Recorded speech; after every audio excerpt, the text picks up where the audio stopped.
Hey guys, and welcome back to the Made It from Maymay series. This is a series of videos created by 7 of my YouTube friends in order to give me a little holiday break and allow you to meet a YouTuber you may not have known before.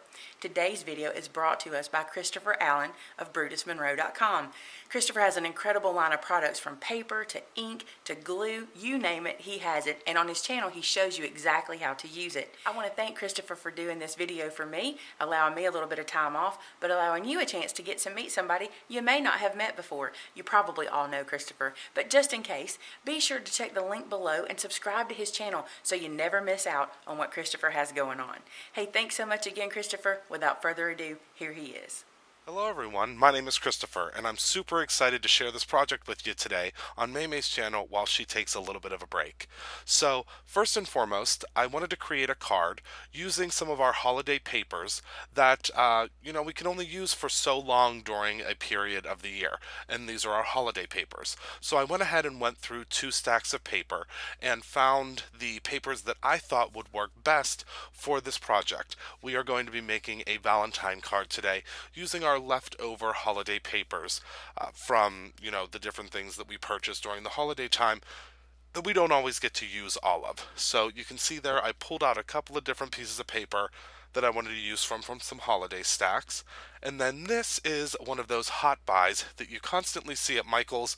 It's a large box of cards, and the cards, it's actually, I believe there's something like 30 or 50 cards in that box, and the box is only $5. So I thought this was an awesome find because, again, it's featured at the holidays, and I was able to get it for $5, and I think that foil would look great on a holiday card.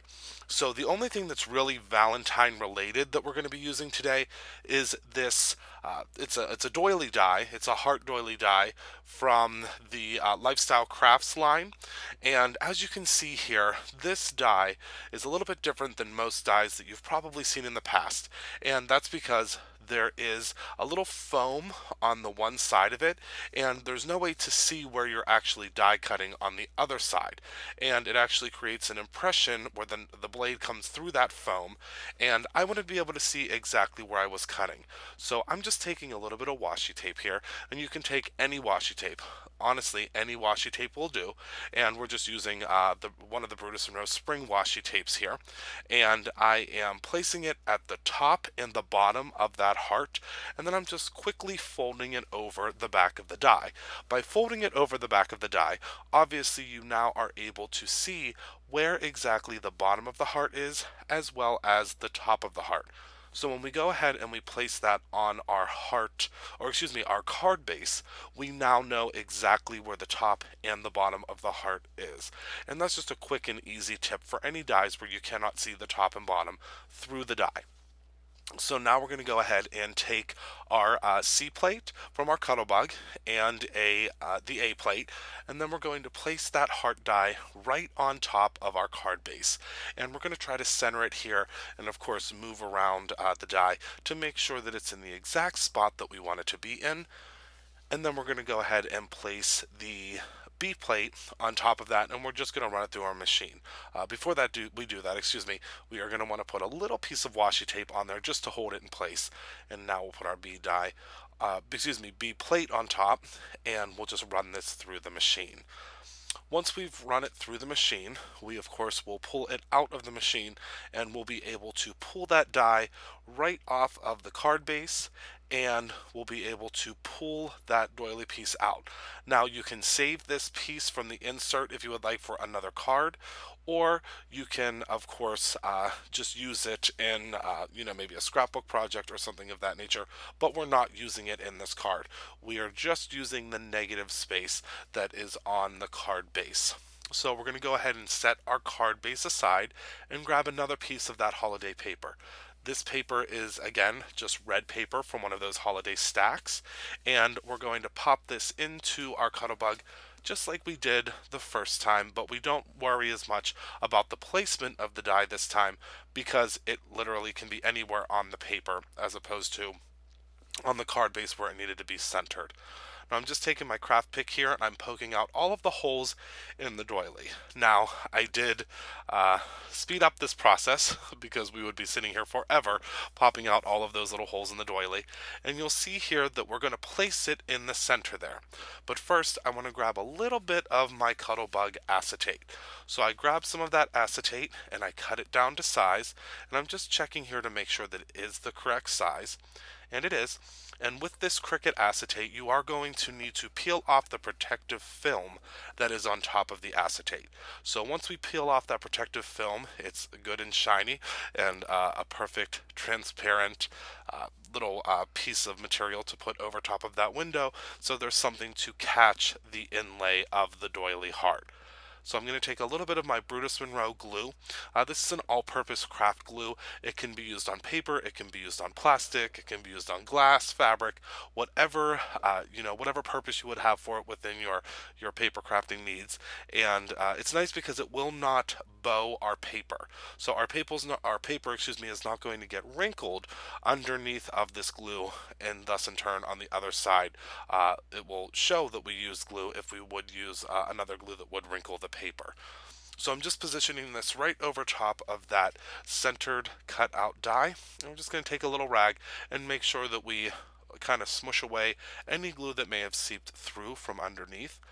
And now I'm just taking a couple of little dabs of glue. You do not have to use much glue here, just a couple of dabs is fine. And we are able to then place this doily right in the center there, and you really won't even be able to tell that that clear acetate was there. And again, it is just simply there for stability. So now we're going to take a look and make sure that all of the pieces are exactly lined up where they should be, and again use that rag to make sure that we get any glue that may have seeped out from under away. Now I'm just grabbing a piece of burlap that I had in my stash, and we're just kind of shaping it and making sure that it's the right size to go across here, and then we're going to go ahead and cut it and pennant it so that it can go on the card. Now also, as you see here, I have some red washi tape, and this is red and white washi tape, again from my Christmas/holiday collection, and I wanted to use this of course for the the Valentine's Day crafts, because it just made sense. So now what we're doing is we're just kind of making sure that it's sized correctly, cutting off so we have a straight end on the edge there, and then we're just going to peel off the backing of this washi tape, because it's a washi tape with the backing, which is a little bit odd. I had never worked with that before until this video, and we're going to go ahead and peel off that backing, and then we'll just place it onto the card. You'll see that I struggle a little bit with that backing, but it does come off fairly easily once you get it started. And we're just going to go ahead and place this on the card. We're going to place two pieces on the card. I believe that I'm only going to show you here one piece, and we're going to rip the end off there to give it kind of a cool effect. There we go. So yes, we do have two pieces that we've added, but have only shown one. And then now what we're going to do is take that burlap piece that we cut out, and again this is just a burlap piece that was in my stash, and I'm going to apply a little bit of glue down to the bottom here, the bottom left hand corner, and then we're going to apply our burlap panel on there. Now I do decide, instead of just cutting it off, that I am going to go ahead and pennant the end of it. So we're now showing where that pennanting does happen. And now I'm going to take my craft pick, and I'm just going to go ahead and pull some pieces away so you can see there that we are able to see the heart a little bit better through that burlap piece there. So next I'm going to take a little bit of help from my Cricut, and I took my Cricut Explorer and I wrote in a file, "You Make Me Smile," and also applied that into a pennant to kind of mimic the burlap underneath. So what I did was I went ahead and cut that and wrote it on the Explorer. I pulled it off of the mat, and next what I'm going to do is I wanted to add a little bit of color. So we're just going to very, very quickly color in these letters with a zig Real Brush marker. And of course, if we want to see, if you want to see how to color those, we can of course do another video. But all I simply did was color in the letters.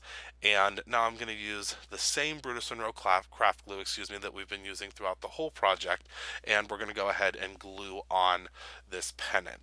And again, I thought this was the perfect little sentiment to put across the bottom of the card, because I didn't really want to do much stamping on this card because there's already so much going on with it that I thought just a simple sentiment would be perfect. So now we're just making sure that that is straight across the bottom of the card. And now I'm going to be taking a couple of enamel roses. These roses are from Brutus Monroe. Currently, they are only available in the inspiration box through Brutus Monroe, but they will be available in the spring as a separate purchase. And I'm taking a little bit of the Brutus Monroe re-inker. This is the ink that is found in the Brutus Monroe chalk ink pads, but what we're going to use it for today is to color those roses. And this is an awesome, awesome technique, and one of the other great things that you can use the Brutus Monroe chalk ink for, and it's not just, of course, for stamping. So we're just taking a paintbrush here and we're just kind of really moving and swishing around that re-inker into the roses. And in a moment here I'm going to grab my craft pick because I need a little bit of help holding them down. And we're just going to kind of speed paint here. And you'll see when I grab the craft pick, again, I am just really quickly moving all of that paint around inside of the roses and making sure, of course, that we get paint everywhere, all over the roses, and make sure that they're fully covered in that wagon color of re-inker. Then I just blotted them off, and now we are ready to just give them a little quick dry. So we're just hitting them with the heat gun very quickly, and again, they will dry pretty quickly on their own. So we're going to go ahead and take a little bit more of the Brutus Monroe craft glue, and we're going to place a couple of dots up here in the upper right hand corner of the card, and we're just going to finish up, I believe, the last one here. And I thought that this would add just a little bit of extra something to our Valentine's Day card with using the holiday paper.